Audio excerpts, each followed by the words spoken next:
अस्सलाम वालेकुम dear candidates. BPS 5 to 15 graduation test जो होनी है उसके हवाले से पास्ट पेपर 2023 में जो टेस्ट हुई थी उसमें से जो क्वेश्चन आए थे तो वो क्वेश्चन हम यहाँ डिस्कस करने जा रहे हैं। सबसे इसमें जो पहला एमसीक्यूज़ आप देखेंगे यहाँ पे currency of United Arab Emirates UAE यानी जो दुबई आप जिसको कहते हैं उसका जो करेंसी है तो वो कौन सा है, वो यूएई का करेंसी दिरहम। क्वेश्चन नंबर 2 है 1973 कॉन्स्टिट्यूशन ऑफ पाकिस्तान वाज देश कॉन्स्टिट्यूशन। जो 1973 का आइन था पाकिस्तान का वो कौन सा आइन था, तो इसका जो है वो थर्ड आइन था, ये तीसरा आइन था पाकिस्तान। नंबर 3 है when did Gwadar officially become a part of Pakistan.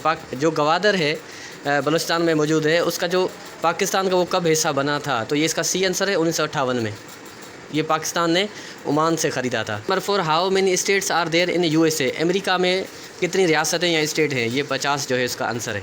5 है फाइनेंशियल एक्शन टास्क फोर्स जिसको फेटफ कहा जाता है an international inter governmental organization was establish in Paris to stop.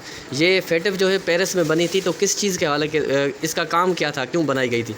ये जो मनी लॉन्ड्रिंग होती है, गैरकानूनी तौर पे रकम जो है मुंतकल होती है तो करप्शन हो के उसके खिलाफ जो है ये ऑर्गेनाइजेशन बनी थी, यानी उसके खिलाफ काम करने के लिए, उसको रोकने के लिए। क्वेश्चन नंबर 6 है Rohingya Muslims are UN declared one of the world's most persecuted ethnic minorities demand their rights to live in.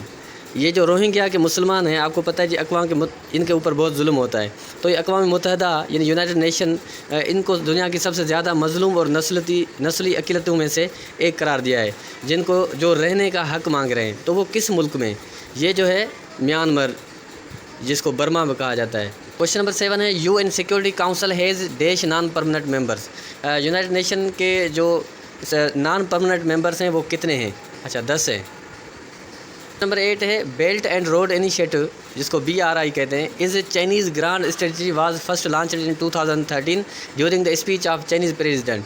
ये 2013 में जो है इन्होंने एक लॉन्च किया था पूरी दुनिया को कनेक्ट करने के लिए।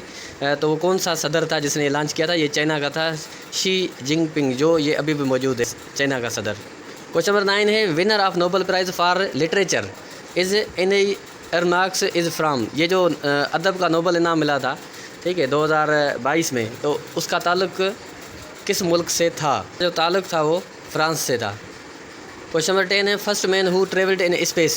पहला इंसान जिसने खला में सफ़र किया, यूरी गगैरियन, 20 का आंसर है। क्वेश्चन नंबर 11 जो आया था टेस्ट में Asian infrastructure investment bank was found by. ये जो है बैंक किस मुल्क ने बनाई थी, तो ये जो है वो चाइना ने बनाई। क्वेश्चन नंबर 12 है डिशोम्बी इज़ द कैपिटल ऑफ। डिशोम्बी जो है वो कैपिटल किस मुल्क का है, तो ये ताजिकिस्तान का कैपिटल है। क्वेश्चन नंबर 13 है which regional organisation has 27 state members. 27 member हैं, वो कौन सी है, EU जिसको यूरोपियन यूनियन भी कहा जाता है। नंबर 14 है official language of international court of justice जिसको ICJ कहा जाता है, उसकी ऑफिशियल लैंग्वेज क्या है, फ्रेंच और इंग्लिश, D इसका आंसर है। नंबर 15 है Pakistan is having its longest border with. Pakistan की सबसे लंबी सरहद किसके साथ है, अफ़गानिस्तान के साथ। कई लोग जो है ना इंडिया के साथ कहते हैं, तो ये नहीं है, अफ़गानिस्तान के साथ जो है सबसे लंबी सरहद है। 16 है Allama Iqbal receive his PhD in philosophy from which university. Allama Iqbal ने जो फ़लसफ़े में PhD की थी वो किस मुल्क से की थी, जर्मनी से की थी। क्वेश्चन से टोटल 16 क्वेश्चन, इंशाल्लाह हम दूसरा जो है इसका पार्ट सेकंड वीडियो में देंगे। आप इस चैनल पे नहीं हो तो इसको सब्सक्राइब करें। ग्रेजुएशन की कंप्लीट तैयारी और नेवी की, FBR की सारी तैयारी इंशाल्लाह हम इसी पे जो है वो करवा रहे हैं।